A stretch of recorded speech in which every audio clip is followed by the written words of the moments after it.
Hello Rémi, j'espère que tu vas bien. Salut Laetitia, très bien. Écoute, je t'ai invité aujourd'hui pour qu'on parle de comment optimiser, améliorer son taux de closing grâce aux agents IA. On va parler notamment spécifiquement de comment les utiliser, quand les utiliser et surtout qu'est-ce qu'il faut mettre en place pour que ça marche. Je t'ai invité parce que tu es à la fois Go-to-Market Engineers chez Clap, qui a été racheté par Lemlist, mais aussi parce que tu as une particularité, c'est que tu es resté sales. Donc tu restes connecté en fait au terrain, aux problématiques que peuvent rencontrer n'importe quel commercial aujourd'hui pour ces conversions. Est-ce que Mm. tu es prêt? Je suis prêt. Super. Bienvenue sur Vendu, le podcast commercial de référence pour augmenter votre taux de closing. Ici, on discute des meilleures stratégies de vente pour conclure plus de deals, fidéliser ses clients et rendre ses commerciaux plus performants. J'ai des discussions sans filtre avec celles et ceux qui font de la vente au quotidien, des sales leaders, des top performers. On va dans le détail, on donne du contexte pour que vous puissiez repartir avec de la matière actionnable. Je suis Laetitia Fall, je vous embarque dans une nouvelle discussion. Installez-vous confortablement. C'est l'heure de votre dose de culture sales. Bonne écoute. Alors du coup, la première question que j'aimerais te poser, que je pose à tout le monde, c'est toi aujourd'hui, vu que tu es sales, c'est quoi un peu ton regard sur le contexte actuel? Mm. Est-ce que tu trouves que c'est dur? Finalement, pas si dur que ça. Comment tu vis un petit peu, toi, tes performances aujourd'hui? Ouais. Je pense que tout le monde s'accordera pour dire que le contexte actuel, c'est un contexte compliqué au global. Il y a énormément d'éléments un peu conjoncturels qui font qu'on n'est pas sur les meilleures années. On le ressent.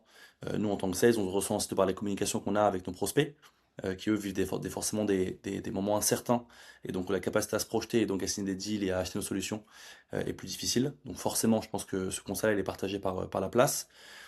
Mais en même temps, je pense qu'on en a discuté aussi un peu toi et moi, c'est aussi un contexte assez excitant dans le sens où on a senti des vagues de technologies un peu se suivre. Il y a eu Internet, il y a eu le SaaS, il y a maintenant l'IA. Et en fait, ces vagues-là sont faites pour nous aider à progresser, à s'amplifier et à mieux faire notre job, ou du moins à davantage être là où on veut au quotidien, à savoir face à nos clients. Le SaaS est censé être nous aider sur notre capacité à trouver un numéro de téléphone, à contacter la bonne personne dans le bon tempo. L'IA est maintenant en capacité de nous aider à être plus efficient, à aller plus vite sur certaines tâches administratives sur lesquelles on n'a pas envie, nous, de passer du temps. Et donc, je trouve ça assez excitant, nous, en tant que sales, de se dire, OK, la conjoncture n'est pas forcément excellente, on espère que ça se retournera à un moment donné, mais on a une technologie qui progresse, qui fait qu'on peut s'améliorer et faire mieux, donc c'est cool, assez cool. Ok, donc pour toi, contexte compliqué, mais qui en fait contrebalance avec la technologie qui va permettre en fait de combler ce trou. C'est ça ce que tu as envie de me dire? Ouais, je pense que on peut voir la technologie de plein de manières différentes. Moi, aujourd'hui, je la vois comme une véritable Mhm. aide, pardon, aux gens qui vont pouvoir l'utiliser et l'utiliser à bon escient. Il y a des gens qui la voient comme étant un frein et des gens qui la voient aussi comme étant quelque chose qui va aider aussi nos acheteurs à être plus informés et à prendre des décisions où en fait on va devoir se battre beaucoup plus durement avec la compétition. Moi je le vois vraiment comme la capacité qu'on va avoir à pouvoir s'amplifier, à pouvoir dégager du temps sur des tâches à plus forte valeur ajoutée, à ne pas faire ou plus faire des choses sur lesquelles on a moins de choses à amener. Et donc je vois ça comme étant quelque chose d'assez satisfaisant, positif, encore avec ce regard long terme, de se dire, oui, la conjoncture est compliquée, il y a de l'optimisme à tirer de ce qu'on vient de se dire, et donc j'espère que ça va aller de l'avant et que ça va bien se passer pour nous, mais en tout cas, le sales d'aujourd'hui a plein d'armes à sa disposition, je trouve, pour faire son taf dans les bonnes conditions, et c'est plutôt satisfaisant. Ok, je trouve ça intéressant ce que tu dis parce qu'effectivement, on n'a jamais eu autant d'outils aujourd'hui pour être bon. Mm. Pourtant, on est quand même dans un contexte avec la crise notamment qui est compliquée. Justement, on va rentrer dans le détail parce que on peut avoir un peu tendance, on parle d'agents, IA, de plein de trucs, etc. On ne Mm. sait pas vraiment ce qui est la part je vais être honnête, hein, de bullshit ou de choses réelles. Est-ce que Mm. déjà, avant de commencer, sur comment les agents IA peuvent nous aider dans notre quotidien, est-ce que tu peux définir c'est quoi un agent IA? Ouais, et c'est clair, tu as raison 100% de dire qu'il y a beaucoup de bullshit aujourd'hui dans le domaine public, dans ce qu'on peut lire aussi sur LinkedIn. Il y a aussi beaucoup de bullshit dans la théorie qui est exprimée versus la pratique, vraiment Ouais. réelle. Quand tu lèves le capot, tu te rends compte que les gens n'ont pas forcément mis en place en production exactement ce qu'ils disent avoir. Et donc il faut vraiment pouvoir dissocier les deux et pas tomber dans cette espèce de FOMO qui ne doit pas exister. Pour moi, un agent IA, c'est un outil qui permet de faire à ta place un certain nombre d'actions sur lesquelles tu penses ne pas avoir de valeur ajoutée. En tout cas, c'est comme ça que je le vois. Peut-être que c'est mal défini, mais en tout cas, c'est la définition que je veux lui donner. Pourquoi? Parce que je pars toujours du principe que, en fait, je vais essayer de découper ma journée ou ma semaine en un certain nombre d'actions types que je réalise. Et donc, dans ces actions types, je vais partir des cas d'usage que moi, je peux avoir en tant que sales. Et je vais me dire, OK, il y a 10 actions types. Sur les 10, qu'est-ce que je peux aujourd'hui confier? Qu'est-ce que je veux aujourd'hui confier à des agents qui vont faire le travail à ma place? Ça va être de l'admin, ça va être du monitoring, ça va être parfois du self-coaching, qui vont me permettre en fait de me dire, ok, ça, j'ai pas envie de passer du temps là-dessus, je le donne à un agent qui est à ma place de faire le boulot, pendant que moi, je vais pouvoir aller sur des conversations, sur des faits à plus forte valeur ajoutée, comme des discussions avec des prospects, comme des deals un peu plus complexes sur lesquels j'ai besoin de mettre plus d'énergie. Donc l'agent IA, c'est finalement un outil de remplacement, un outil d'aide, d'amplification pour un sales qui aujourd'hui veut faire son boulot et veut faire un boulot sur lequel il a plus de valeur à apporter. Voilà. Ok, C'est comme ça ce que que je j'aime bien, comprends. c'est que tu dis que je veux, tu as utilisé ce terme-là, Ouais, euh, confier à l'IA, parce que c'est extrêmement important en fait cette nuance-là. C'est-à-dire qu'est-ce qu'on peut, en fait, on peut faire plein de choses en fait avec l'IA, en tout cas dans la mesure du possible, mais il y a des choses en fait qui seront mal faites. Il y a des choses en fait qu'il faut garder euh, au niveau de l'humain. On va en parler, hein, je pense, au fur et à mesure qu'on va parler des domaines sur lesquels l'IA peut être pertinent, en tout cas pour nous, pour nous augmenter. J'aime bien ce terme-là que tu utilises. Euh, et donc, du coup, on va aussi regarder, ça m'intéresserait que tu me dises aussi, là, ça, par contre, c'est une part, faut la garder pour l'humain. Parce que, ouais, tu vois, moi, ce qui m'agace beaucoup aujourd'hui, c'est vraiment tout ce truc-là où j'ai viré je sais pas combien de personnes et j'ai remplacé tout le monde par une IA. Dans le sales, on sait qu'il y a des choses, et je pense qu'on va le voir de manière très concrète, où ça n'a aucun intérêt qu'on le fasse. Euh, Si on parle juste de la prospection, on va parler beaucoup de closing, nous, mais si on parle de la prospection, franchement, faire des listes et faire de mm, l'enrichissement, mm. euh, je suis hyper contente qu'il y ait arrivé. Je pense que c'était vraiment zéro valeur ajoutée. Désolée pour tous les profils RevOps, etc. Mais je pense que votre temps sera beaucoup plus nécessaire dans autre chose que de savoir faire des listes. Mm. En revanche, il y a encore des endroits sur lesquels, moi en tout cas, j'ai l'impression que j'ai pas trop de. Enfin, faut pas que je me fasse trop de tracas. Je pense que je vais être encore utile, au moins pendant les 2 prochaines années à venir. Ouais. Du coup, on va rentrer un peu dans le détail. Tu as découpé un peu les choses de cette manière-là, en disant que bah, globalement, les agents IA te permettent d'être plus efficients, permettent de me suivre les KPI, de faire du monitoring. Et quand on pense agent IA, notamment en sales, et parce que aussi également euh, tu bosses chez Clap, on va penser recorder, donc on va penser automatiquement sales coaching. Donc ce que je propose, c'est qu'on regarde un peu tout ça et Ouais. on regarde un peu des use cases pour pouvoir justement aider. L'objectif pour vous en tant qu'audience, c'est que vous puissiez vraiment vous projeter, de vous dire, OK, est-ce que aujourd'hui je suis prêt? Et vraiment, écoutez-le de cette manière-là. C'est comme ça un peu qu'on a construit l'échange avec Rémi. Est-ce que je suis prêt à mettre ça en place? Est-ce que j'ai la structure pour le mettre en place? Est-ce que c'est pertinent pour moi de le mettre en place? Etc. L'objectif, c'est vraiment pas que vous mettiez tout en place pour être efficace. Vas-y, on commence sur la partie, évidemment, productivité, efficience. Ouais. Est-ce que tu peux en dire plus sur justement sur quels aspects les IA peuvent nous aider aujourd'hui en tant que sales pour être plus efficace?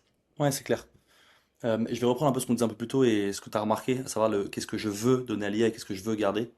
Ce que j'ai voulu toujours donner à l'IA, ce que j'ai voulu toujours donner à la technologie, c'est toute la partie administrative. Tu vois, moi, en tant que sales, il y a un truc que j'adore et c'est pour ça que j'ai pris ce job-là au tout début de ma carrière, c'est de me dire, j'aime parler à l'humain, être curieux et découvrir ses besoins, ses enjeux, connecter avec lui, essayer de comprendre un peu dans sa vie de tous les jours qu'est-ce qu'il veut faire, qu'est-ce qui est un pain, qu'est-ce qui le bloque dans l'atteinte de ses targets.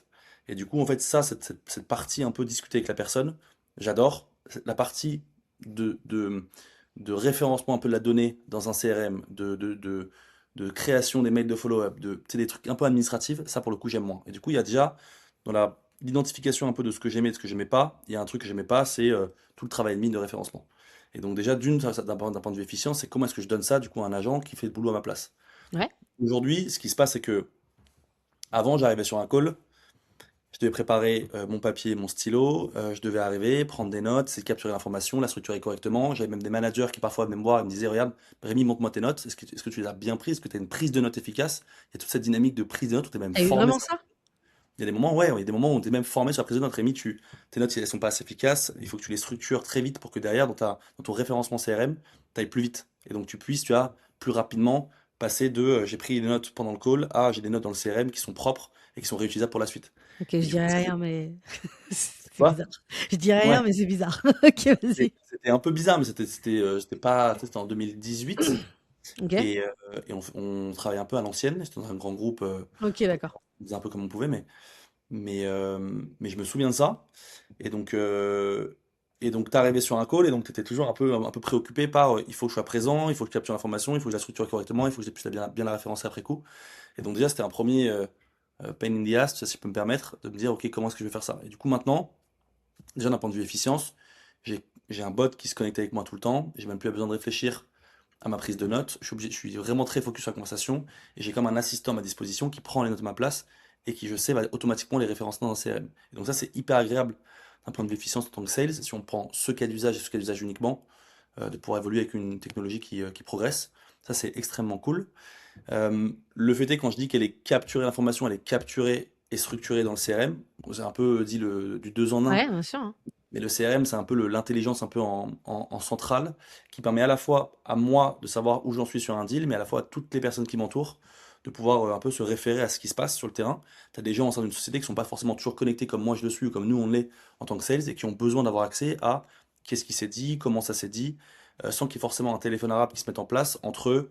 Moi, j'ai pris de l'info et je l'ai référencé avec ma subjectivité. Donc, il n'y a plus de subjectivité. L'info, elle remonte directement, elle est capturée, structurée par une IA qui est pré-paramétrée pour qu'elle remonte bien auprès de tout le monde. Et donc ça, c'est aussi assez agréable. Et donc ce CRM, qui est finalement un peu l'unité centrale d'intelligence pour l'ensemble de la société, devient une véritable entité bien référencée, bien utilisée, et plus uniquement une boîte à notes dégueulasse dans laquelle tu retrouves un peu tout et n'importe quoi. Et encore, je te Ok. dis un truc, moi j'ai jamais été le mec le plus rigoureux, tu vois, dans la Mais je prise de pense qu'il notes. n'y a aucun sales, il y a aucun sales qui est rigoureux Ouais, sur la partie CRM et c'est ce qui crée beaucoup de friction, notamment avec les sales managers, mais aussi avec les ensembles des équipes dès qu'il fallait en fait faire un travail sur le positionnement ou sur les tendances, etc. On se rend compte qu'il fallait toujours parler aux sales parce qu'il n'y avait pas de matière en fait sur lequel on pouvait en tout cas s'appuyer. Euh, mm, Ma question, ça va être sur justement, alors sur cette partie efficiente, c'est très clair. Tu mm, parles d'outils, du coup, des agents IA, notamment, qui permettent de pouvoir capter. C'est pour ça on les réduit parfois à un recorder juste qui enregistre, mais effectivement, on permet de capter, de structurer la donnée. Toi, mm. aujourd'hui, quels sont justement les conseils que tu donnes en fait à une boîte, justement sur cette partie structuration? Parce que, Ouais. bon, déjà, voilà, la plupart des boîtes commencent à se dire que, ok, il faut avoir un CRM, et les boîtes auxquelles on parle, là, elles ont tout un CRM généralement. Euh, mais du coup, peut-être que l'organisation, elle n'est pas totale. Est-ce que c'est nécessaire en fait d'avoir une structure bien précise pour que telle donnée va sur tel ou tel endroit, ou Ouais. est-ce que finalement pas tant que ça? Si, c'est hyper utile, et je pense que je prêche une convaincue en disant ça, mais avant même de mettre un outil en place, il faut que ton système il soit clair. Et donc en fait, avant de mettre un recorder qui va capturer et structurer l'information, bah c'est capturer quoi et structurer quoi, tu vois. Et donc en fait, tu as besoin d'être clair sur ton cycle de vente. À minima, c'est quoi les étapes de cycle de vente? À chaque étape, qu'est-ce qui se passe? Qu'est-ce qui doit être demandé? Qu'est-ce qui doit être remonté comme info? Pour ensuite que l'outil vienne faire le travail à ta place. Donc si toi, en tant qu'humain, dans la partie stratégie, la partie définition de ce que c'est ton système, t'as pas fait le boulot, en fait, tu peux mettre n'importe quel outil SaaS, n'importe quel IA au-dessus, ça va être de la merde. Donc il y a un truc de nous, tu vois, on va positionner par exemple un clap qui va alimenter toute la suite du process, toute la suite du système qui va être fait soit par des humains, soit par des agents, on y reviendra un peu plus tard, sur la base d'un framework, enfin d'un système, et dans ce système, par exemple sur un R1, d'un framework de découverte qui est extrêmement clair, et donc on pré-paramètre nos outils en ce sens. Tu vois, tu arrives dans Clap, en l'occurrence, moi j'ai Clap, mais à l'époque j'avais d'autres outils, tu vois, avant d'arriver chez Clap, j'utilisais des compétiteurs de Clap dans des boîtes comme Akimbo, où j'étais un peu ambassadeur d'autres boîtes. En fait, tu te dis, ok, comment est-ce que je mimique dans l'outil ce que mon système est, comment est-ce que je viens préparamétrer par exemple des templates qui viennent s'appliquer automatiquement sur un call qui est un call de découverte, vs un call de démo qui est un peu plus loin dans le cycle, pour que tout de suite, en fait, quand je finis mon call, j'ai plus besoin de retoucher au truc 10 000 fois, de copier-coller des transcripts dans des clouds ou des chats GPT, automatiquement, boum, mon template est analysé de la bonne manière, remonte vers moi de la bonne manière, remonte vers le CRM de la bonne manière, et remonte vers mon manager de la bonne manière. Donc ça, c'est intéressant de commencer par le système, de commencer par poser les bonnes étapes avant de mettre quoi que ce soit au-dessus. J'espère que je réponds à ta question. Nickel, c'est nickel. Parfait. Donc, parce qu'effectivement, là, pas mal de boîtes vont se dire, oui, c'est pas très clair, en fait, par contre, quand j'en parle, euh, on devrait optimiser notre R1, on devrait mieux faire ça, etc. Donc ça, c'est important de se dire, en fait, quand vous êtes dans une optimisation ou dans un truc où c'est pas hyper fluide, que bah, en fait, rajouter une couche d'IA vous rendra pas plus efficient, en tout cas sur cette Non. partie-là. Parce que l'objectif, effectivement, c'est de pouvoir aller choper les bonnes informations à chaque étape du cycle de vente. Et tu l'as dit, envoyer les bonnes ressources. Mm. Du coup, ça aussi, c'est quelque chose sur lequel on peut mettre la partie dans efficience, le fait que avoir, maintenant qu'on a capturé et qu'on a structuré la donnée, ce qui nous permet en fait d'envoyer des bons follow-up et justement, comme tu disais, de ne pas réinventer la roue. Est-ce que tu as Oui. un exemple de, de choses qu'on peut, entre guillemets, automatiser tout en Ouais. gardant cette particularité? Parce que c'est ça qui est intéressant, c'est cette personnalisation. Tu l'as dit au départ, cette période-là, actuellement, elle est challenging. C'est-à-dire que Ouais. moi, ce que j'aime bien dire, c'est que toutes les boîtes aujourd'hui se ressemblent, toutes les boîtes ont le même pitch, toutes les boîtes ont la même promesse. Et Ouais. donc, en fait, il faut sortir du lot, à la fois dans ce qu'on va avoir comme conversation avec nos prospects, mais aussi sur ce qu'on va leur donner comme propal, ou ce qu'on va leur Mm. faire comme mail, ou comment on va agencer nos touchpoints, le contenu qu'on va donner. Et donc, du coup, justement, cette structuration, cette captation de données va être pertinent. Et parfois, même plus pertinent que ce qu'on va nous garder en tête, comme tu disais, où on va déformer, on va avoir des biais Mm. qui vont faire on va du coup retranscrire quelque chose qu'on aura compris d'une telle manière, alors que c'est pas vraiment comme ça que ça a été dit. Est-ce que tu as des Ouais. exemples? Ouais, bien sûr. Et encore, je vais m'appuyer sur des cas d'usage un peu très sales, très quotidiens qu'on peut avoir. Et tu l'as dit, je pense que la compétition est féroce. On est tous plus ou moins dans des red ocean, pour employer des mots un peu anglais, donc des compétiteurs qui sont en face, qui ont des propositions qui sont très similaires aux nôtres. On a des acheteurs qui sont très informés, grâce ou à cause de l'IA qui leur permet de très rapidement faire un gros bout du cycle de vente avant même d'être entré sur le premier meeting. Donc on a besoin d'avoir toujours plus de personnalisation et ces outils doivent nous aider à faire ça. Donc évidemment, je pense que tu l'as cité, je ne le reciterai pas, c'est le mail de follow-up. Être sûr qu'après un call, en fait, tu gagnes pas un deal sur un premier call. Donc tu gagnes un deal dans ta capacité à suivre avec un bon niveau de qualité ton deal jusqu'au bout. Après, ça dépend du nombre d'étapes que tu as. Si ta vente c'est une transactionnelle ou une vente complexe, tu as plus ou moins d'étapes, plus ou moins de personnes à rencontrer. Mais la capacité à pouvoir garder le bon niveau d'information sur un deal avec une personne ou 10 personnes, si c'est sur de l'enterprise, avec ce TIA qui capture pour toi, structure pour toi l'information, hyper important. Un autre truc, c'est le deck de slide. C'est un truc qu'on voit partout sur LinkedIn. Beaucoup de gens en parlent, peu de gens l'ont en prod, honnêtement. Le deck de slide qui répond à la charte graphique et qui est genre carré par rapport à ce que l'équipe marketing veut avoir via ses sales. On en parle beaucoup, peu en peu l'ont en prod, je me répète, mais ça c'est hyper important. Pourquoi? Parce qu'historiquement, c'est tellement chiant quand on est sales de sortir d'une conversation qu'on a eue. Moi, j'adore la conversation numéro 1 parce que c'est la conversation la plus importante. Où tu te présentes, tu cadres, tu poses tes questions, tu découvres le besoin, tu sais si oui ou non il y a une opportunité. Hmm. Mais dès que je sors de conversation numéro 1, la seconde d'après, je suis en mode, oh non. Avant, ça commence, je vais devoir faire un mail de follow-up, je vais devoir créer un deck de slides, je vais devoir préparer ma démo avec entre deux peut-être 1 heure, 2 heures passées à comprendre, ok, qu'est-ce qu'ils m'ont dit, comment est-ce que je customise du coup mes slides en fonction de ce qu'on m'a exprimé, comment est-ce que je crée une différence dans la qualité perçue pour faire la différence à la fin. Et donc ce que je faisais beaucoup, et malheureusement, c'est que déjà je m'appuyais sur le deck de slides donné par le marketing, très bien, quand il y en avait un, parfois il n'y en a pas, Ouais. souvent il n'y en a pas. Ouais. Tu fais un peu à ta sauce et en fait les seniors ont des slides qui, accumulés dans le temps, font que tu as un truc un peu à disposition, qui mettent à disposition des juniors, des stagiaires pour qu'ils fassent le boulot aussi. Et ce qui se passe, c'est que du coup, tu changes quoi? Tu changes la slide 1, Hmm. et à la rigueur, plus loin dans le cycle de vente, tu changes ta slide 8-9, en fonction du nombre de slides que tu as, qui est la slide de prix, tu vois. Et c'est tout.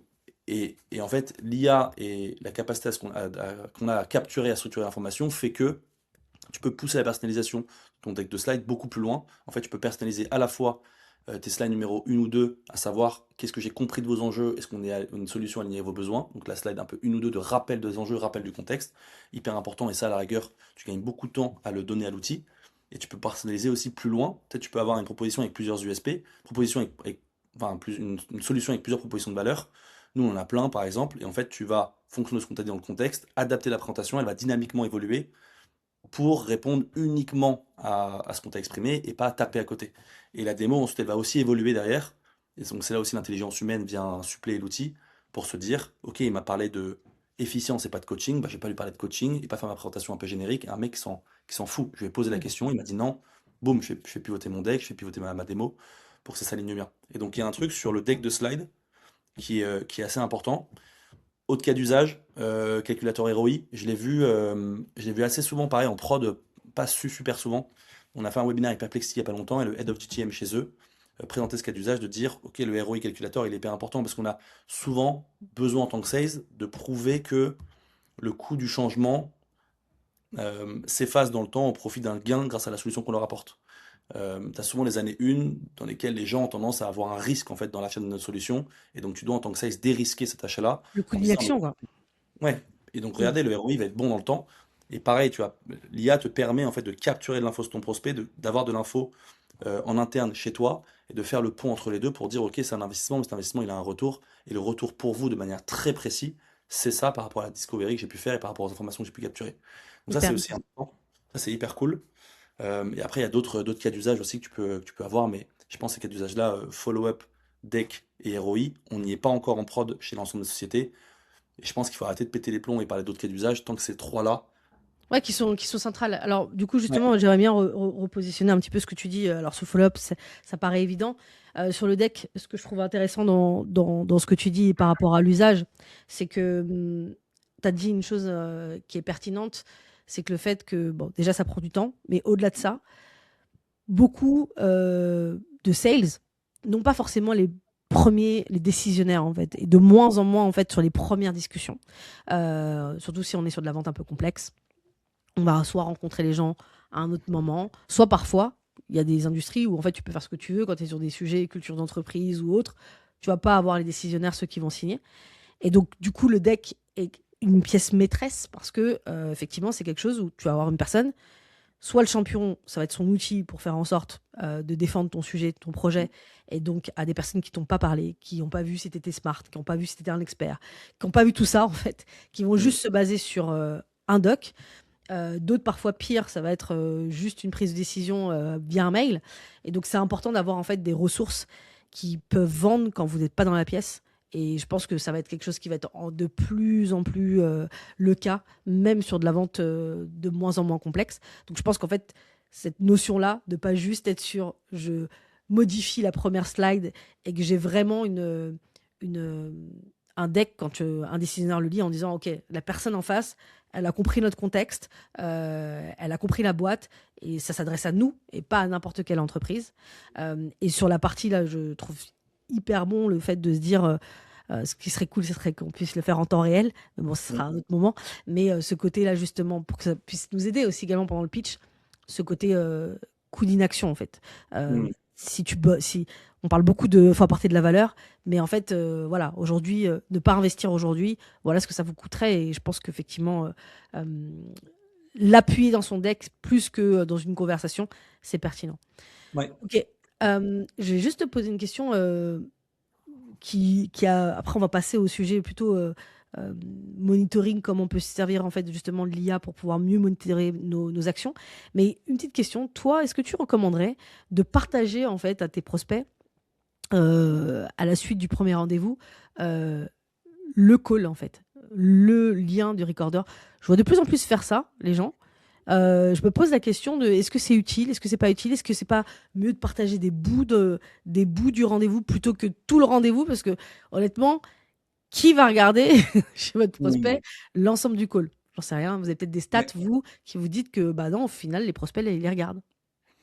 Je sais pas si on a des stats. En tout Ok, cas, moi, je les ai pas. Donc, je pourrais pas en ok, partager de manière très factuelle. J'allais dire justement avant que tu finisses ta question que c'est pas parce que tu partages le call qu'on va le regarder. Donc, je me demande vraiment s'il y a un taux de transfo entre tu le partages et il est visionné. Il doit pas être énorme. Tu peux le paramétrer dans l'outil, en l'occurrence, dans les outils au global sur le marché. Tu peux paramétrer si oui ou non ça part directement après le call ou pas. Moi, je le fais pas. Je pense qu'il y a des raisons officielles officieuses. Mais au global, je vais effectivement vouloir plutôt faire le travail pour mon prospect de je lui mâche ce qu'il doit regarder, ce qu'il ne doit pas regarder. Je pense que sur l'ensemble de la conversation, il y a des choses qui sont pour moi, des choses qui sont pour lui. Et donc, je vais plutôt lui partager ce qui est pour lui et ce qui crée de la valeur dans l'échange. Je vais toujours me poser la question du pourquoi de mes actions. Et tu as toujours aussi, t'as toujours aussi tendance à vouloir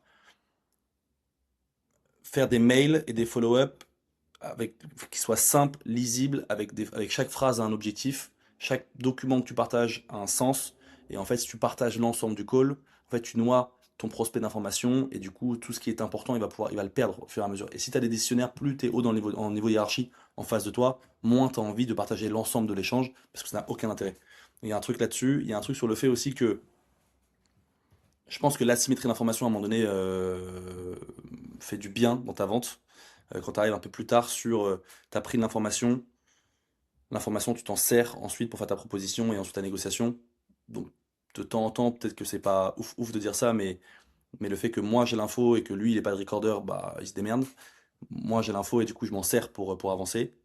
Il y a un truc là-dessus, donc il y a un truc sur ne pas le noyer, pas créer une asymétrie, mais user et abuser de ce que moi j'ai à ma disposition pour avancer Ouais. dans mon truc.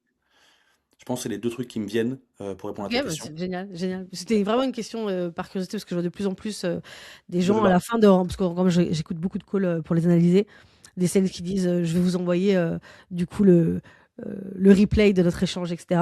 Et en fait, justement, d'une manière, mon intuition me disait que c'était pas une excellente idée. Et donc, écoute, enfin, Ouais, tu lui envoies le mail de follow-up par rapport à ce que tu as compris et ce qui fait sens dans votre deal ou dans la relation qui naît entre toi et ton prospect, plus les next steps. Et donc ton ouais, mail il doit être efficace avec chaque ligne égale un pourquoi, égale une action que tu attends de la part de ton prospect ou une information importante pour lui pour avancer. Point barre. Lui envoyer le replay, ça ne génère, enfin, ça répond pas à un pourquoi et ça génère pas un plus dans la relation que vous avez. Donc pour moi, non. ouais, je suis alignée. Du coup, maintenant, justement, un des objectifs, tu l'as dit, des agents IA, c'est de pouvoir enfin monitorer un petit peu nos actions, de pouvoir voir tout simplement l'impact de ce qu'on fait. Ouais. Pareil, est-ce que à cet endroit-là, parce que pareil, on voit pas mal de choses qui peuvent être dites sur les différents réseaux. C'est quoi les cas d'usage les plus pertinents et à mettre en place le plus rapidement possible pour son équipe? Ouais. Je pense que tu as un truc déjà sur. En fait, les sales doivent monitorer un peu leur pipeline. C'est un peu le béaba du truc. On dit souvent que t'as une target, admettons que ça soit 100K, tu dois faire 300K, tu dois avoir 300K de pipeline avec un taux de conversion à 30% pour oser espérer faire 100% de ton quota.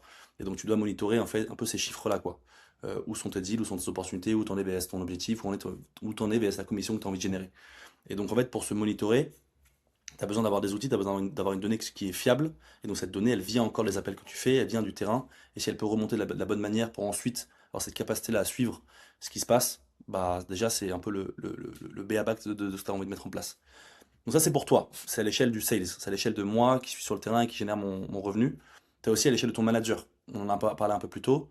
Il y avait une notion d'efficience dans la relation que tu peux avoir avec aux autres équipes et la relation que tu peux avoir en vertical avec ton manager direct. Mais en vrai, tout le monde a à minima un one-one par semaine.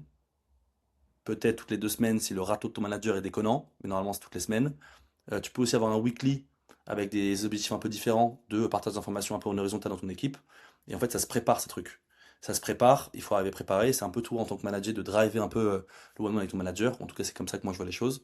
Et pour le faire, soit tu passes encore du temps à le faire, et donc c'est une réunion interne, et parfois c'est chiant, honnêtement. Tu arrives sur ton one-one, et tu mets du temps à te rappeler ce que tu as fait, le structurer, le mettre dans le bon format pour que ton manager soit content. Tu dois penser avec deux points de vue, le tien en tant que manager, de quoi tu as besoin, le sien en tant que manager, qu'est-ce qu'il veut entendre, qu'est-ce qu'il veut voir. Et en fait, pareil, dans la capacité à monitorer la performance et à faire des perf reviews qui soient de qualité avec ton manager au-dessus de toi en vertical, c'est hyper intéressant de pouvoir avoir des outils qui capturent et structurent pour toi ces temps forts dans la semaine. Donc ça, c'est un truc qui m'aide beaucoup aussi, moi.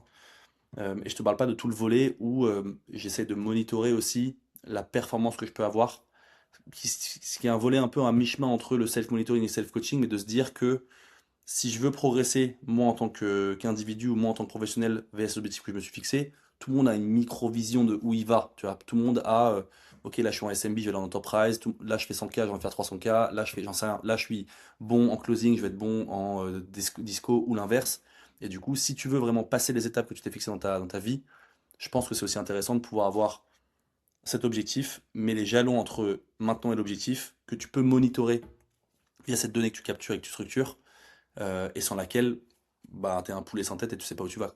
Donc ça, c'est Ok. aussi important. Et je pense que tous les sales n'ont pas la chance d'être hyper data-driven. Du moins, moi, c'était pas forcément mon cas au début. Et pourtant, j'ai fait un master finance et j'ai fait un stage en audit, tu vois. Ouais. Et assez vite, en fait, tu t'es pris par la folie de ton quotidien, par l'intérêt que tu portes au job, à savoir encore une fois, parler à des prospects, être dans la relation humaine et juste discuter, tu vois, les discussions qu'on a toi et moi, j'adore. Mais cette donnée, un peu, tu l'oublies, tu la passes au second plan, et c'est cette donnée-là qui finalement t'aide à savoir de manière très factuelle ok, t'es où, tu vas où, comment t'y vas. Et donc ça, c'est intéressant de pouvoir avoir un outil qui fait le job à ta place, sans avoir besoin d'un RevOps ou d'une personne tierce dont tu dépends et qui doit faire le boulot pour toi et à qui tu dois faire des tickets ou des requêtes en interne. Voilà. Ok. Et je trouve ça intéressant parce que du coup, on sort un petit peu du cliché, parce que honnêtement, quand on a des agents IA tels que par exemple Clap ou autres, on va dans une perspective d'account exécutif ou de sales full cycle, de se dire en fait, ça peut être un mouchard, tu vois. C'est un truc qui est là pour me Ouais. surveiller, etc. Et là, en fait, ce que j'aime bien, c'est que dans ta perspective, tu positionnes en mode, non, mais c'est quelque chose aussi qui peut être utile, moi, dans ma montée en compétences, à la fois, parce qu'on le sait, on le dit suffisamment que le contexte est difficile, et donc du coup, ça demande d'être hyper rapide dans notre capacité à monter en compétences sur le métier, en tant que Mm. sales, donc on en parlera évidemment sur la partie sales coaching, mais aussi sur le contexte de nos prospects. Et ça, en fait, cette matière-là, cette donnée, en fait, où en sont nos prospects aussi d'année en année, euh, Mm. c'est quelque chose qu'on n'avait pas.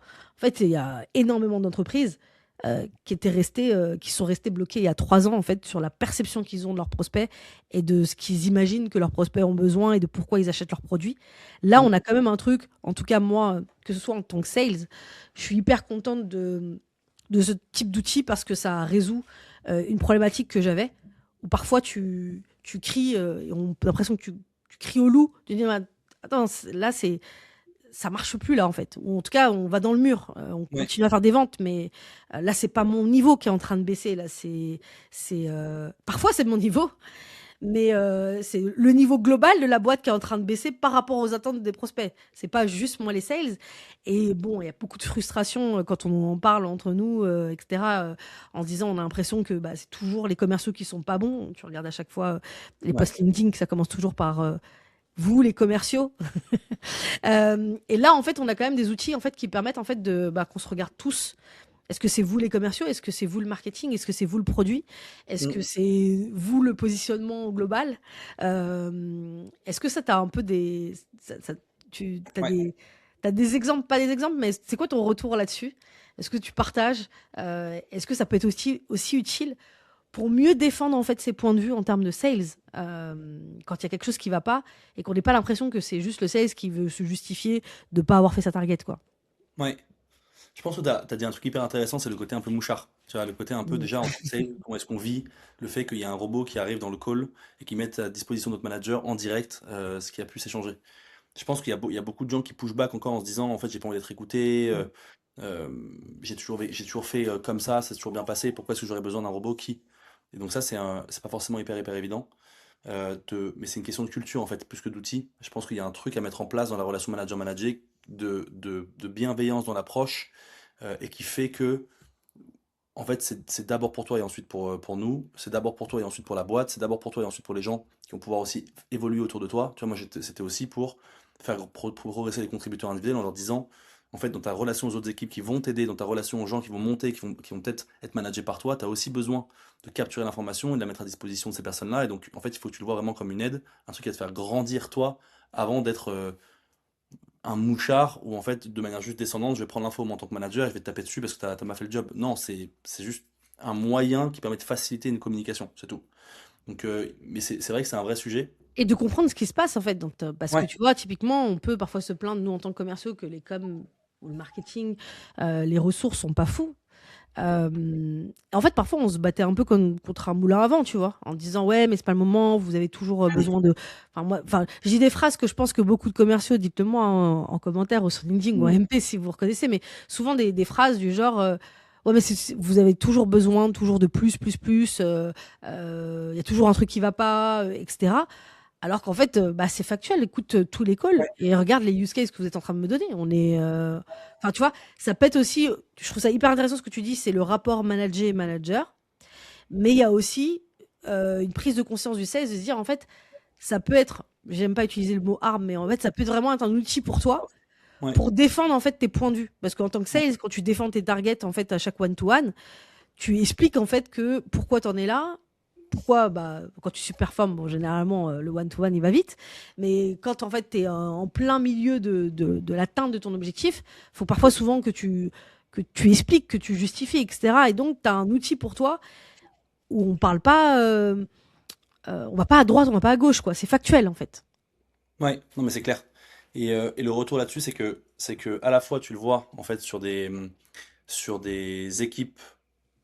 En fait, nous on a les deux cas d'usage. En fait, on a un peu les deux ICP, les ICP un peu les founders qui vont utiliser Clap, eux à leur niveau et qui vont structurer un système grâce à Clap. Et tu as l'ICP vraiment sur les équipes sales. Nous on est plutôt Ok. sur les équipes sales dans la discussion qu'on a. Et au global, c'est sur l'ICP founder, c'est en fait tu vas essayer de comprendre par la capture d'informations sur le terrain, au réel les conversations que tu as avec tes prospects, si vraiment tu es sur un PMF où tu dois pivoter pour aller chercher. Donc c'est hyper intéressant de savoir est-ce que je vais dans la bonne direction et comment ça se passe, et est-ce que je dois changer mon fusil d'épaule pour faire mieux. Et sur les équipes sales, c'est pareil, t'as un nouveau compétiteur sur le marché qui te fait du mal, qui te pique des deals. T'as des prospects qui, pour X ou Y raison, vont chez la concurrence pour une objection que t'avais pas identifiée plus tôt. Donc en fait, c'est aussi cette notion de playbook vivant. Tu vois, on parle beaucoup de playbook Complètement. dynamique. Et en fait, comment est-ce que tu rends la chose dynamique? Comment est-ce que tu rends la chose pas comme étant un vieux livre sur une vieille étagère avec une poussière monumentale qui s'accumule dessus et qui sert plus à personne, ni aux anciens ni aux nouveaux, parce que c'est outdated et que personne, tu vois, peut s'y référer parce que c'est pas 2026, c'est 2022. Et ben c'est aussi des outils comme ça qui te permettent de le faire. Et donc voilà, c'était toujours réel de ce qui se passe. Et après, il y a aussi la notion de tout le monde veut toujours shadow les sales. Tu vois, les sales, c'est un peu le Mm. fer de lance proche des prospects, proche des gens que toute la boîte doit adresser. Et en fait, tu peux pas non plus faire monter sur chaque call des gens d'équipes un peu annexes qui veulent participer à ce qui se passe. Euh, Si tu fais monter quelqu'un sur un call, sur quel call, c'est toujours un peu biaisé par le call que tu as choisi. Donc en fait, les outils qui sont avec toi et qui te permettent de capturer l'information, permettent de capturer toute l'information, de donner cette information à toutes les équipes en interne, une information qui n'est pas biaisée, qui permet en fait de très rapidement de naviguer dans tous les deals pour voir ce qui s'est vraiment passé. Et donc c'est encore une arme de plus, pour reprendre ton mot, à disposition des commerciaux pour dire, OK, regardez ce qui se passe, il y a des choses qui sont chez nous, des choses qui sont chez vous, et que chacun soit responsable de ses actions pour qu'on aille de l'avant ensemble. Et je pense que c'est un truc qui fédère, quoi, tout le monde autour du prospect. Donc en ça, c'est plutôt cool, en tout cas, je trouve, d'avoir ça. Ouais, Je sais pas j'aime si, beaucoup, hein.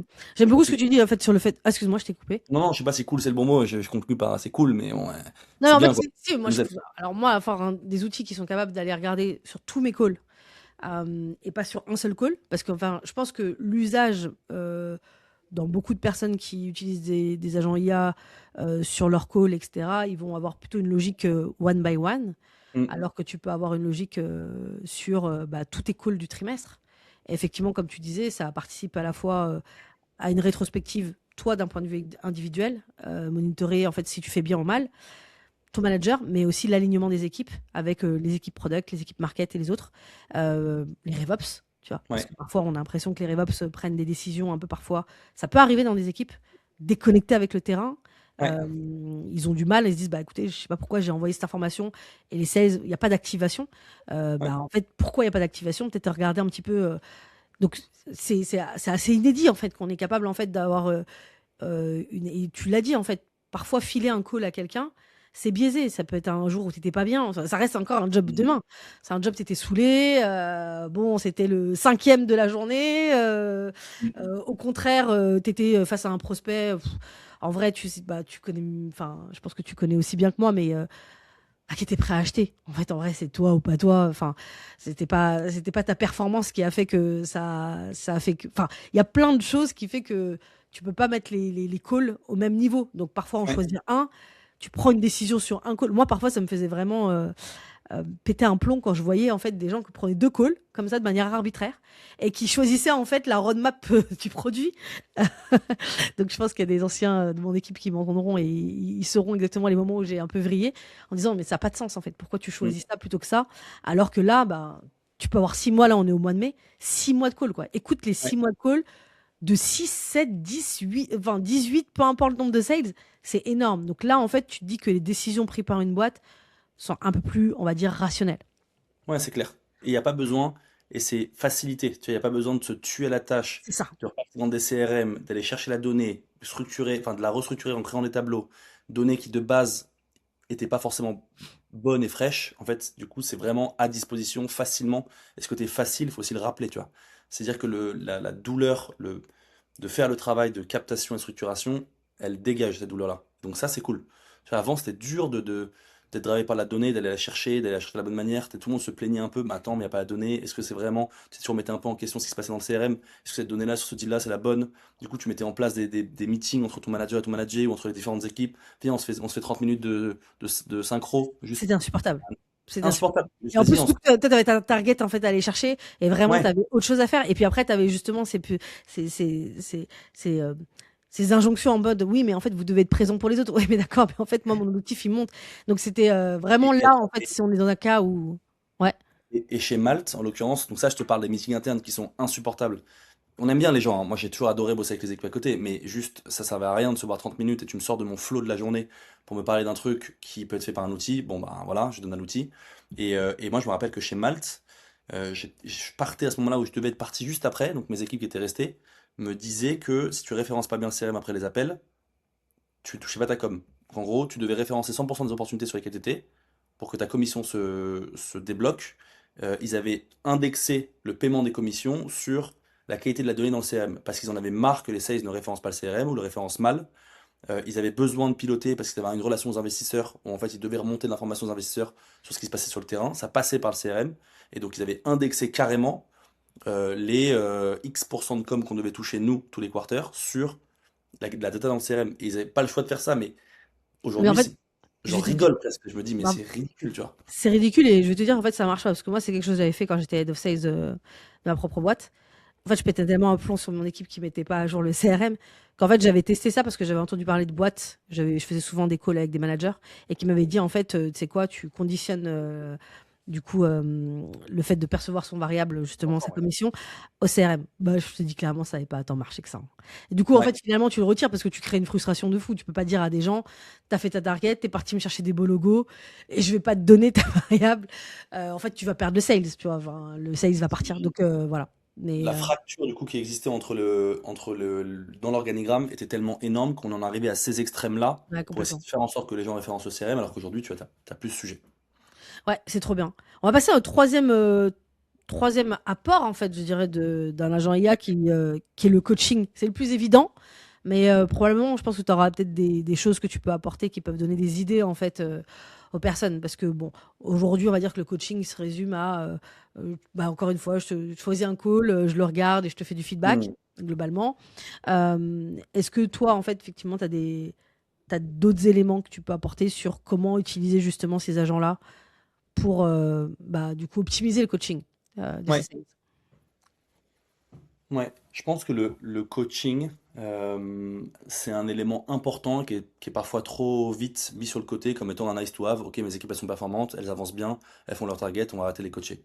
Je pense que c'est un truc hyper important de ritualiser des moments de coaching avec ces équipes. Donc déjà, c'est un peu le. Je pars de ce principe-là, juste pour poser un peu les bases de ce que je pense. Un peu biaisé par le fait que j'ai été sales coach aussi par le passé, mais bon, on passera. Et en fait, aujourd'hui, le coaching, c'est beaucoup fait un peu au déclaratif. Toi, tu arrives dans ta salle en tant que manager. Déjà, avant même de rentrer dans le côté déclaratif, que je vais un peu détailler un peu plus tard, mais tu as un truc de genre. En fait, tu approches il y a certaines personnes aujourd'hui qui répondent à un cadran. Souvent, j'ai tendance à dire ça. Tu as des gens qui sont conscients, compétents. Ils sont bons, ils savent pourquoi. Et les gens, ils sont inconscients, compétents. Ils sont bons, ils savent pas pourquoi. Il y a des gens qui sont conscients, incompétents, donc ils savent qu'ils ont des limites et ils vont chercher, ils vont essayer de progresser, et des gens qui sont inconscients, incompétents. Et donc dans une équipe, tu as souvent un peu ces quatre profils-là. Et au global, quand tu essaies de coacher ces quatre profils-là, donc toi, en tant que manager, tu identifies assez vite, tu vois, les compétences et du coup les niveaux de conscience de chacun. Mais quand tu essaies de coacher ces quatre profils-là, imagine que tu as dans ton équipe quelqu'un qui est inconscient, incompétent, pas forcément sur l'ensemble des sujets, mais sur un sujet, et tu dois le coacher, tu dois lui faire réaliser d'abord qu'il y a un truc sur lequel il n'est pas très compétent. Imagine, tu dois lui faire réaliser ça sur la base d'une discussion de déclaratif. C'est une espèce d'opposition permanente entre un mec qui te dit si, si, moi je suis bon en closing, et toi qui lui dis bah ton taux il a 20 alors que l'équipe elle a 30. Et lui dit non, non, mais c'est lié au marché, c'est lié au truc et tout. Et en fait, tu as toujours des espèces d'opposition dans le discours liées à du déclaratif que tu peux corriger justement avec un outil qui capture un peu le réel de ce qui se passe vraiment. Donc on reprend un peu ce qu'on disait un peu plus tôt. Et déjà, c'est se dire que le coaching ne se fait plus sur du déclaratif, il se fait sur du réel. Donc tu sais exactement ce qui se passe sur le terrain. C'est plus des jeux de rôle, c'est vraiment qu'est-ce qui s'est passé avec un prospect. Donc tu n'as même plus ce côté un peu fake de se dire on a mis les gens en situation où en fait moi en tant que head of je joue le rôle de ah mais t'étais trop dur, ah mais l'objection je l'ai jamais, ah mais si, et il le dit pas. Non, là, c'est un vrai prospect avec lequel tu as discuté. C'est pas forcément un prospect, mais c'est 10 prospects parce que c'est fait à l'échelle d'une semaine ou d'un mois. Ça dépend quand est-ce que tu vas utiliser le coaching. Et donc, c'est intéressant de pouvoir mettre en place ces moments sur du réel. Et après ces moments-là, ce qu'on dit, c'est pas forcément dans la culture de chacune des boîtes, mais c'est de se dire que tu peux aussi te self-coacher toi en tant que sales. Tu peux ne pas attendre ton manager que lui vienne et te pointe du doigt les moments où ça va pas. Tu peux en fait, dans l'outil, toi-même voir les points sur lesquels tu as été moins fort, les points sur lesquels tu dois progresser. Tu peux toi-même proposer à ton manager, si tu penses qu'il est bon ou meilleur que toi sur du closing, bah, de t'aider là-dessus très spécifiquement parce que tu as identifié ou l'outil l'a fait pour toi que bah, tu as encore une marge de progression. L'outil t'a dit, là, il y a une marge de progression et voilà ce que tu pourrais faire en plus. L'agent, il est là aussi là pour ça. Tu vois, l'agent, il peut être à la fois dans la captation d'informations structurées, mais aussi dans la comparaison entre cette information structurée et bah, ce qui est ton best sales, tu vois, tu peux un peu comparer un peu l'état de l'art avec ce qui s'est fait sur un call. L'état de l'art, c'est pas l'état de l'art genre fixe, tu vois. Genre, ça peut être un truc un peu mouvant qui vient s'alimenter de toutes les conversations que ton équipe a eues. Donc en fait, c'est pareil, c'est la notion de playbook un peu dynamique, de se dire, tu as un playbook et du coup auquel tu compares un peu ce qui s'est passé sur un call pour voir un peu sur quoi tu vas progresser. Donc il y a un truc là-dessus. Pareil, on parlait au tout début aussi du fait de prendre tout un call ou juste des parties. En fait, très vite, tu sais, tu peux genre tirer uniquement les parties liées au cadrage, à la disco, au pitch, au closing. Et donc, tu peux aussi coacher sur une seule partie et pas l'ensemble. Donc, il y a pas mal de petits trucs comme ça qui peuvent se faire grâce à des outils comme ça, où tu sors du déclaratif, tu arrives au réel, tu ne prends pas tout le call, tu prends qu'une seule partie. Tu n'es pas sur un jeu de rôle, tu es sur un prospect. T'es pas sur un niveau de conscience, des niveaux de conscience qui s'opposent, mais il y a vraiment une discussion vraiment sur ce qui s'est vraiment fait. Donc je trouve ça intéressant là-dessus, et je trouve que ça fait progresser les équipes, et que c'est un peu le rôle du manager aussi, in fine, de faire progresser ses équipes, euh, pour qu'elles performent mieux, et pour qu'in fine, à la fin de la journée, nous, en tant que sales, on fasse quoi? On fasse plus de deals, plus d'argent, plus de com, enfin voilà, c'est un peu le but du truc. En fait, j'aime beaucoup ce que tu dis, le fait sur ce. Parce que c'est. Je pense au départ, au début, plus on a des profils juniors, plus on peut avoir ce cas de figure de. Alors, non, ça peut être pour les juniors et pour les très expérimentés. Ce Hmm. inconscient incompétent, c'est comme ça que tu le dis. Ouais, Je pense pour ces deux teams, parce qu'en fait, quand tu es un peu au milieu, tu sens que tu commences à bien performer et qu'il te faut un peu plus pour pouvoir être au top. Et quand tu es au tout début, bon, tu es au tout début. Mais il y a toujours des moments en fait dans ta carrière où en fait bah, tu crois que tu es arrivé parce que tu as les premiers moments où tu as fait tes premières targets et objectifs. Donc là, ça y est, hmm. tu crois que tu es un génie et ça y est, tu as craqué le code. Et puis quand tu es un peu trop expérimenté, notamment pour des profils qui peuvent me ressembler, qui sont plus de 10 ans d'expérience, où en fait euh, tu gardes en fait des choses que tu as appris il y a 3 ans, 4 ans, avec ce truc assez dur dans la tête de dire non, c'est ça qui marche et pas, c'est pas Ouais. autrement. Alors Hmm. que bah, le sales évolue. Et donc, du coup, c'est vrai que c'est important parce que tu es obligé de regarder, tu es face à la réalité. Moi, ce que je me rends compte, en fait, en utilisant notamment ce genre d'outils, notamment avec des sales, c'est que je me rends compte que les gens ont du mal à se regarder parce qu'en fait, il y a pas de mensonge en fait là-dessus. Ouais. En disant, bah, tu vois, en fait, là, tu as l'impression que tu as dit un truc incroyable, mais regarde les expressions en fait de tes personnes. Regarde là, il est complètement déco. En fait, ce que je trouve intéressant, c'est que ça permet en fait de regarder des choses sur lesquelles, tu l'as dit, on n'est plus dans le sales fiction avec Hmm. les jeux de rôle.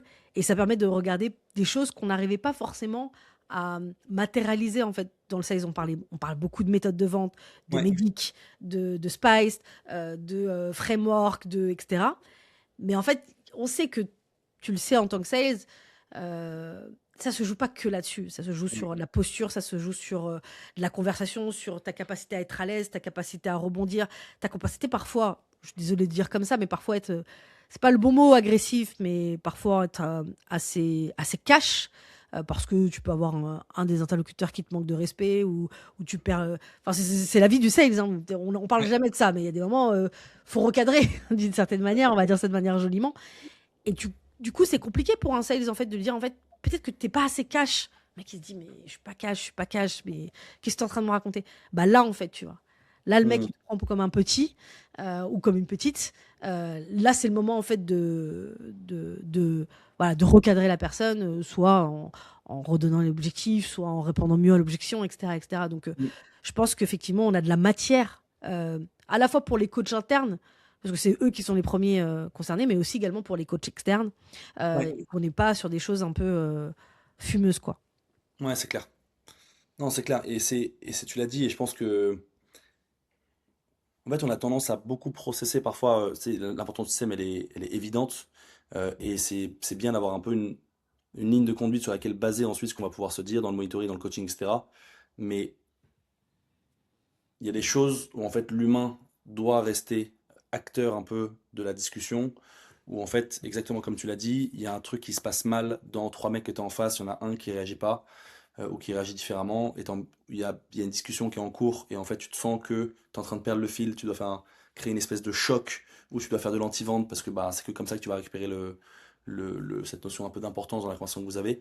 Et ça, c'est parfois quand tu remontes l'info, t'as des managers qui vont dire pourquoi t'as fait ça, et en fait, tu leur mets à disposition un peu l'info en réel, en disant, bah regarde, il y a une raison évidente pour laquelle je me suis comporté comme ça, ou je suis sorti de mon framework, ou j'ai pas respecté à 100% le process qu'on s'était donné. Ben, pareil, c'est une arme qui permet de mettre en évidence le pourquoi des actions qu'on Exactement. prend. Et un exemple concret, par exemple, c'est typiquement, je prends un exemple qui est facile, qui est, on va avoir le manager qui va, du coup, dire absolument, il faut que le déroulé du call, il se fasse comme de cette Mm. manière-là, et cetera. De l'autre côté, en face, on a des gens, parfois, en fait, ils veulent pas répondre à tes questions au départ. Tu vas devoir switcher. Et en Grave. fait, tu as 2 choses qui vont arriver. Bah, déjà, en fait, le sales va s'adapter et c'est une Ouais. bonne chose.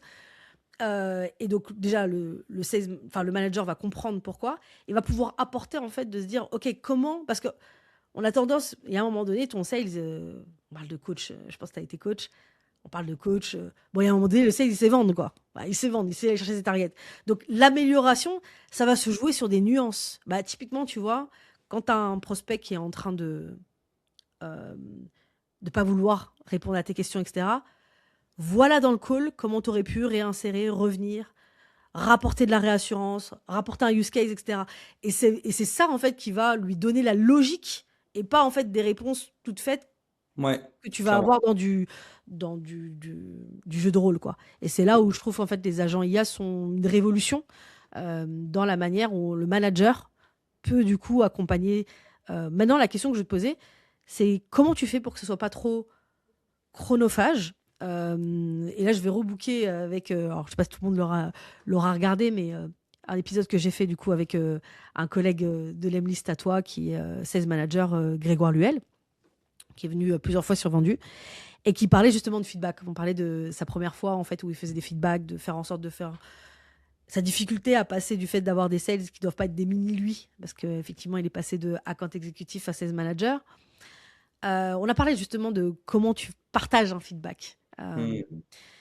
Comment avec ces agents IA, parce qu'en finalement, il peut y avoir des alertes rouges partout. Je dis ça parce que je suis une des premières utilisatrices de Clap. Et il y a des Mm. fois, quand tu l'utilises, il peut te dire, bah, il y a ça qui va pas, il y a ça qui va pas, ça qui va, ça qui va, ça qui va. Comment tu choisis Mm. et comment tu peux faire en sorte de bien utiliser l'outil sans être après noyé? Parce qu'en fait, il y a un truc, et je finirai là-dessus, en fait, l'épisode, c'est que trop d'informations peut après ensuite s'avérer peut-être pas forcément efficace. Donc quel conseil tu pourrais donner justement à ceux qui nous écoutent? Ouais, c'est un bon point. Et Grégoire, c'est un super manager, je pense que c'est une bonne discussion que vous avez vue. J'ai eu le même sujet quand j'étais manager aussi chez Malte, cette notion de feedback. Je pense que il y a un truc, encore une fois, dans la relation qu'il a établie avec son manager, c'est que c'est à lui, à un moment donné, de conscientiser les points d'amélioration qu'il a et sur lesquels il veut travailler. Donc il y a un truc d'inverser un peu la discussion, que ça soit lui qui arrive sur un one-one, que ce soit lui qui arrive sur un point qui est pas forcément un one-one. D'ailleurs, tu peux ritualiser des moments qui sont dédiés au coaching et il arrive avec deux à trois propositions de choses sur lesquelles il pense qu'il est moins bon et sur lesquelles il doit progresser, avec un pourquoi associé. Et après, c'est un arbitrage à faire entre lui et le manager de quelle est la priorité. Donc je pense qu'il y a un truc là-dessus, dans la notion de ne pas donner toute l'information en même temps, ne pas essayer de tout corriger à la fois. Choisir et le choix doit être drivé peut-être par le manager, avec un arbitrage à la fin du manager pour que le manager pète pas complètement les plombs et parte pas sur un truc qui est pas prioritaire. Donc il y a un truc là-dessus et qui amène à la deuxième partie qui est de sous-segmenter. Tu peux pas tout faire d'un coup, c'est impossible. Tu sous-segmentes en partant du réel, en travaillant en coaching, en laissant appliquer du coup dans sa vraie vie de sales au quotidien et ensuite en voyant s'il y a des progrès qui sont faits. Et comment est-ce que tu priorises cette sous-segmentation? Je pense que tu as des taux de transfo à chaque étape de ton cycle de vente avec des priorités qui sont plus ou moins fortes en fonction de où tu te situes. Et en fait, tu vois où des taux de transfo s'écroulent normalement. Et donc tu peux mettre le poids de corps. Si par exemple il est pas très bon en disco et closing, bon ça fait un peu chier, mais si demain il y a une problématique entre les deux, il sera pas bon en closing. Si le niveau d'information qu'il a capturé au niveau de la disco est pas Ouais. bon, j'aurais tendance à commencer par la disco. Et bon, faire ce genre d'arbitrage là aussi c'est important. Et donc cette culture du feedback, je pense que c'est inverser la table, laisser l'autre venir, sous-segmenter les informations que tu partages, et laisser du temps à l'application, laisser du temps au terrain pour que le terrain puisse devenir le maître du tempo, est-ce que la personne est vraiment en train de gagner en compétences là-dessus. Et donc c'est comme ça que je ferai. Et après, il y a aussi peut-être euh, chercher chez les pairs aussi, tu vois, se dire que dans ton équipe, le manager, c'est pas forcément le super-héros de l'ensemble des 5 6 10 AE que tu peux avoir. Il y a Ouais. des gens qui ont des compétences qui sont meilleures que toi. Tu vois, moi, quand j'étais manager, il y a des gens dans mon équipe qui étaient meilleurs que moi dans la capacité à prospecter au téléphone, par exemple. Et ben, créer des go-to personnes au sein de ton équipe, des gens qui sont un peu champions d'un sujet, génère des interactions en horizontale, génère de l'ownership sur certains sujets, et du coup, créer cette boucle de feedback qui ne dépend pas de toi et qui se fait pas en vertical d'un manager à son manager avec une notion, parce que c'est d'un manager à manager, c'est toujours une performance review, c'est attaché à des augmentations chaque année, c'est attaché à un déblocage parfois de variables qualitatives, donc c'est pas forcément toujours très bien vécu par le manager lui-même, alors que si c'est en horizontal et que c'est sain, et ben ça peut se faire aussi comme ça. Donc il y a un truc là-dessus aussi que j'irai chercher. Ok, super. Et dernier point, parce qu'effectivement, on a balayé 3 axes sur lesquels on peut du coup utiliser l'IA pour améliorer son taux de closing. Ouais. Donc efficience, monitoring et coaching. Toi aujourd'hui, si tu parles là actuellement à une boîte qui est dans le processus d'intégrer l'IA dans ses process de closing, comment elle fait le choix? Par où elle commence? Mm. C'est quoi un petit peu la marche à suivre pour en fait choisir par où commencer?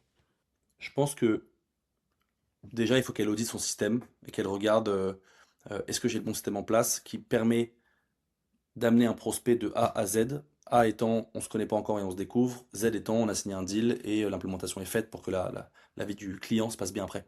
Donc je pense qu'il y a un truc là-dessus. Et ensuite, tu dois, dans ce process de A à Z, mettre en face de chacune des étapes ton sales et regarder en fait qu'est-ce qui est le plus problématique pour lui, qu'est-ce qui crée le plus de friction.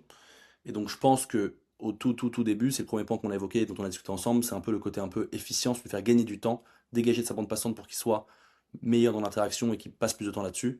Et donc c'est se dire, ok, j'essaie de me dire, dans la journée, c'est quoi son 20-80, euh, où est-ce que je peux lui faire gagner du temps, où est-ce que je peux le débarrasser d'une charge, pour que lui soit à la fois mieux dans sa bande passante, mieux dans sa charge mentale, et puisse être meilleur dans son interaction.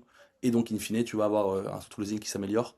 Donc, j'aurais tendance à réfléchir comme ça, à partir des cas d'usage et pas à se laisser hyper par tout ce qui se dit sur les réseaux.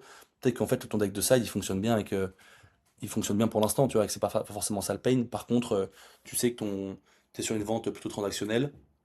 Ton sales, il passe 10 appels dans la semaine ou il a 10 rendez-vous clients dans la semaine et que tu sais qu'à chaque rendez-vous client, il est en train de perdre 2 heures à préparer son appel ou faire le mail de follow-up parce que c'est long et parce qu'il doit aligner les planètes.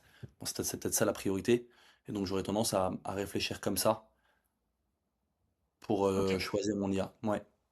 Ok, super. Eh ben écoute, merci beaucoup. Merci pour tout ce que tu as partagé. Je pense que ça peut être un bon guide pour ceux qui nous suivent. Si on a des questions, en fait, on te trouve où? Sur LinkedIn, Rémi Kokabi, vous pouvez m'écrire et tout, donc je serais ravi de pouvoir y répondre. Avec plaisir. Ok. Bah écoute, merci beaucoup. Donc allez les suivre sur LinkedIn. Écoutez, si vous avez aimé l'épisode, n'hésitez pas à le dire en commentaire. Mettez 5 étoiles sur Spotify ou laissez un avis sur Apple Podcast. Et n'hésitez pas à vous abonner pour suivre en fait les prochains épisodes. À bientôt. Ciao. Ciao, merci beaucoup Laetitia.